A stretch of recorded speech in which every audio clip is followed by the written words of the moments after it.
قصہ مختصر، بات اتنی ہے کہ یہ عید کا دوسرا دن ہے۔ ایک صاحب جھولا جھول رہے ہیں، دوسرے موصوف ٹماٹر پیاز کاٹ رہے ہیں، جبکہ ہمارے پرائمری اور سیکنڈری کوک گوشت صاف کر رہے ہیں۔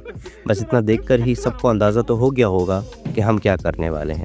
اصل تو اس کہانی میں بس اتنا ہی ہے، مگر میرا مدعا کچھ اور ہے۔ میں اس موضوع پہ پہلے بھی ایک دفعہ بات کر چکا ہوں، اور وہ یہ کہ اصل تو بس خون ہی ہے، باقی تو سب کہانی ہے۔ ہمارے بڑے بزرگوں میں شاید یہ اسپارک باقی نہ رہا ہو، لیکن ہم نوجوان کزنز یہ کوشش ضرور کرتے ہیں کہ جب کبھی موقع ملے تو آپس میں مل بیٹھیں، گپ شپ لگائیں، مذاق کریں اور ایک دوسرے سے دل کی باتیں کریں، بنا ججمنٹل ہوئے۔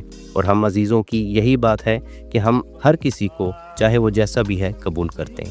خیر، بیک ٹو دا سٹوری۔ صبح ہوئی، یاروں نے مل کے ناشتہ کیا، گپ شپ لگائی، پتے کھیلے، اور یوں دن دوپہر کا وقت آ پہنچا۔ ایک عزیز کے ہاں دعوت تھی تو وہاں پہنچے، خوب کھایا پیا، گپ شپ لگائی، لوڈو کھیلی اور اپنے اپنے گھروں کو چلتے بنے۔